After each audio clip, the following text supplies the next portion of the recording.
రాష్ట్ర వ్యాప్తంగా ఆంధ్రప్రదేశ్ చరిత్రలో మున్నెన్నడూ లేని విధంగా రైతు రోడ్డెక్కే పరిస్థితి వచ్చింది. రైతు సంక్షేమానికి బాటలు వేయాల్సినటువంటి గౌరవ ముఖ్యమంత్రి పీటలు వేస్తా ఉన్నారు. రైతు అనే వ్యక్తి కౌలు రైతు, కూలి రైతు, అలో లక్షణ అంటా ఉన్నాడు. దానికి తార్కాణమే ఇంతకుముందు వైఎస్ఆర్ కాంగ్రెస్ పార్టీ ఫేజ్డ్ మేనర్లో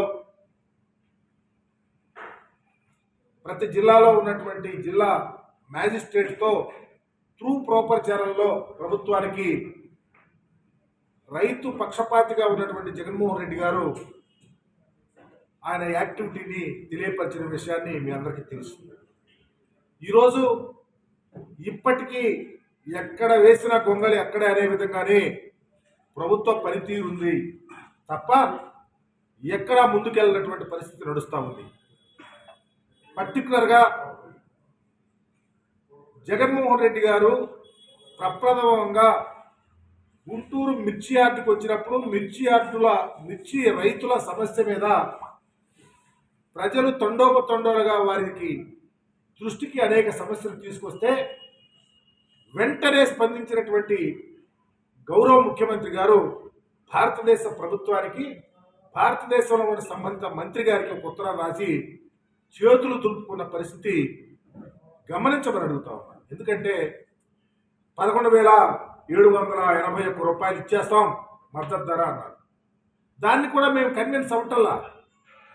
సరే, అది కూడా ఈ రోజుకి మాటలే మూటలు కట్టినే తప్ప ఎక్కడ ఫలప్రదంగా రైతుకి చేరటల్లా. అది కూడా తక్కువే. దాదాపు 20,000 ఖర్చు చేసి రైతు పంటలు పండిస్తూ ఉంటే మిర్చి రైతులకి జగన్మోహన్ గారు వెళ్ళాడు కదా చెప్పేసి మందిలో చెప్పి ఈ రాష్ట్ర ముట్టుగా కేంద్ర ప్రభుత్వంలో మంత్రికి ఉత్తరం రాసి 11,781 రూపాయలు ఇస్తున్నారు మద్దతు ధర అని చెప్పి ఈ రోజుకి రూపాయి ఇవ్వకపోతే ఈ రోజు రోడ్లు ఎక్కుతా ఉన్నారు. ఒక ప్రక్క మిర్చి రైతుల పరిస్థితి అఘోరమైనటువంటి పరిస్థితి. పసుపు రైతు అలాగే ఉన్నాడు.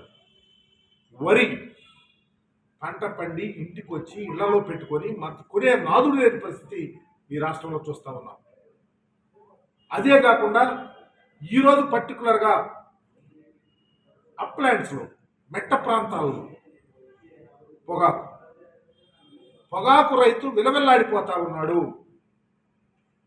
మిర్చి అయితేనేమో క్వింటాల్కి దాదాపు 20,000-25,000 కొన్నటువంటి క్వింటా ఈరోజు 6,000 నుంచి 8,000కి దళారులు కొంటుంటే విధంగా ఉంటే పొగాకు రైతు పూర్తిగా వైఎస్ఆర్ జగన్ రెడ్డి గారు అంతకుముందు మీరు మంత్రిగా ఉన్నప్పుడే, ముఖ్యమంత్రిగా ఉన్నప్పుడే పొగాకు రైతులంతా వెళ్తే అయా మా రైతులు కష్టాలు ఎలా ఉన్నాయి, మద్దతు ధర లేదు, పొగాకు రైతు ఆత్మహత్యలు చేసుకుంటున్నాడంటే నువ్వు పట్టించుకోకపోతే కేంద్ర ప్రభుత్వంతో మాట్లాడతానని వదిలేశావు.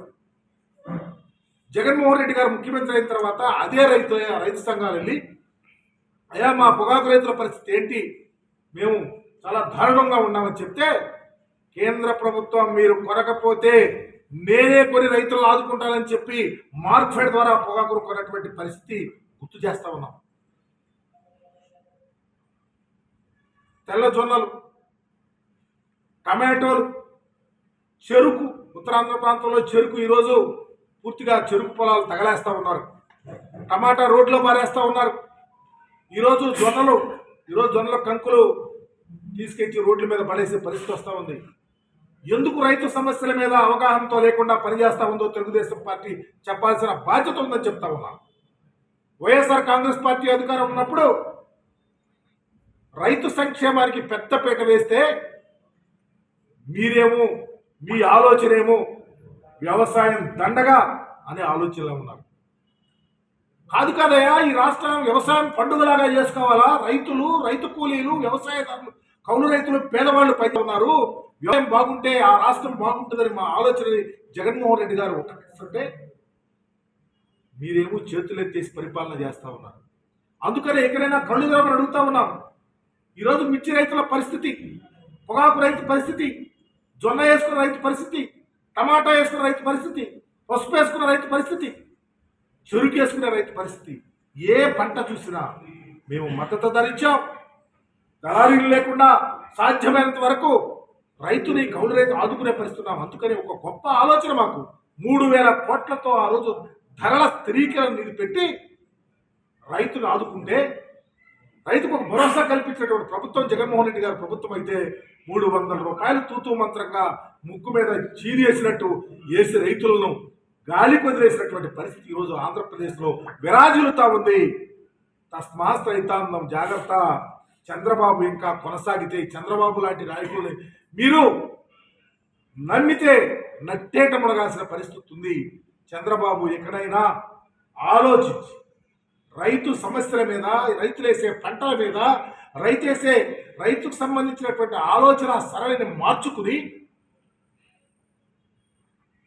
రైతే వెన్నెముక ఈ రాష్ట్రానికి ఆలోచన మీకు వచ్చినప్పుడే వీటన్నిటికీ ఒక ఫలప్రదమైనటువంటి లాజికల్ కంక్లూజన్ ఉంటుంది. ఆ ఆలోచన మీకు ఉంటుందా? తక్షణమే మరలా ఆలోచించండి, స్పందించండి, మీ అధికారులను అప్రమత్తం చేయండి, రిపోర్ట్స్ తెచ్చుకోండి. ఆనాడు ఎంత గొప్ప ఆలోచన లేకపోతే జగన్మోహన్ రెడ్డి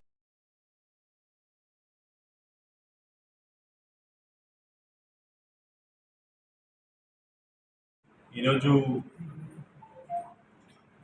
ఈ పత్రికా సమావేశానికి ముఖ్య కారణం బాపట్ల జిల్లాలో రైతులు గిట్టుబాటు ధర లేక,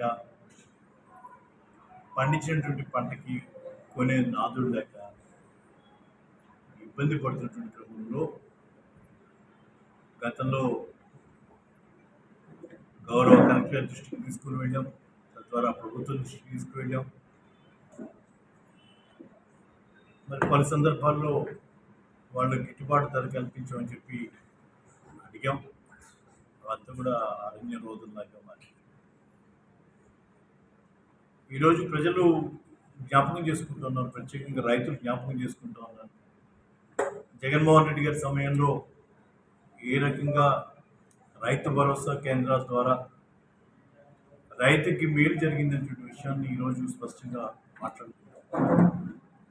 మార్కెట్ ఇంటర్వెన్షన్ 3,000 కోట్లు పెట్టి రైతు పండించినటువంటి పంటకి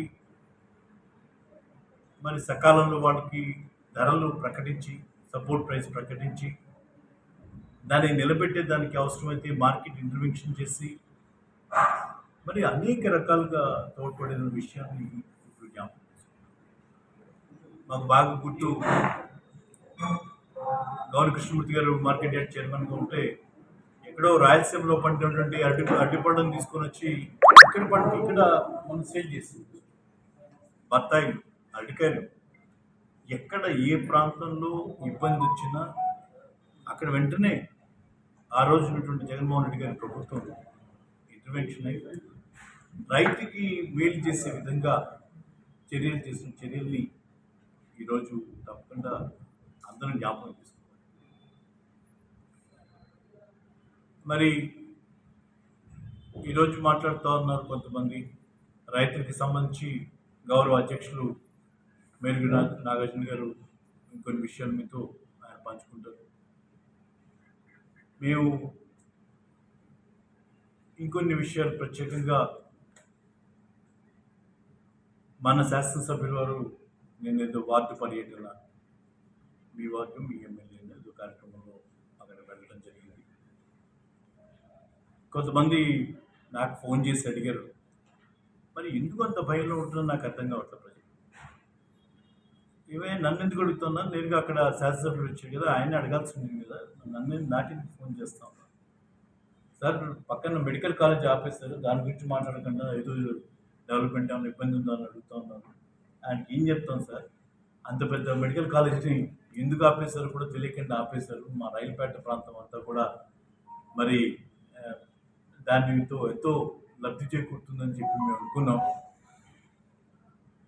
అది ప్రభుత్వం ఉంది కదా, ఏ ప్రభుత్వం వచ్చిందో చేస్తుంది అనేటువంటి కొంత ధీమాతోనే మేము తెలుగుదేశం పార్టీకి ఓట్లు వేసాం. ఈరోజు తీరా చూస్తే సంవత్సరం అవుతా ఉంది, మెడికల్ కాలేజ్ని పూర్తిగా పెట్టేసిన కంచి మెటీరియల్ కూడా తోలుకెళ్ళిపోతూ ఉంటే మాకు చాలా బాధ వేస్తుంది అని నాతో చెప్పుకుంటాం.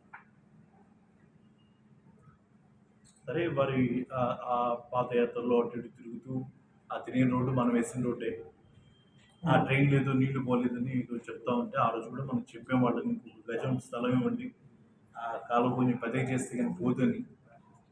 అంతకుముందు వేసినటువంటి ట్రైన్లో అది చిన్న ట్రైన్ 6 అంగుళాల ట్రైన్ ఉండటం వల్ల మాట్లాడితే పూడుకుపోతూ ఉంటుంది. దానివల్ల కొంచెం పెద్ద ట్రైన్ కడతామని ఆ రోజే అడిగాం.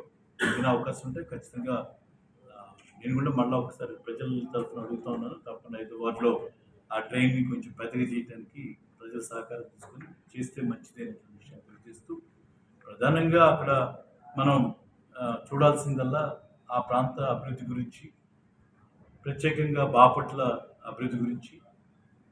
జిల్లా తెచ్చుకున్న తర్వాత ఈ జిల్లా ఆర్థికంగా ఇక్కడ వ్యాపారాలు జరగాలి, నిలదొక్కుకోవాలి, ఉద్యోగ ఉపాధి అవకాశాలు రావాలి అనేటువంటి ఒక పెద్ద ఎజెండాతో తెచ్చుకున్నటువంటి మెడికల్ కాలేజ్ని, టీచింగ్ హాస్పిటల్ని ఈరోజు అటకెక్కించినటువంటి దుస్థితి మనం చూసాం.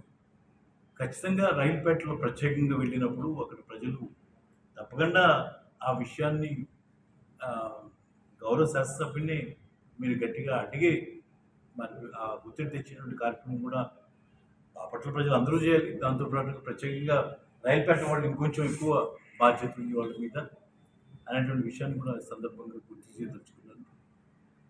మరి అలాగే పెద్దలు వైఎస్ఆర్ కాంగ్రెస్ పార్టీ జిల్లా అధ్యక్షులు డాక్టర్ మేరుగు నాగార్జున గారు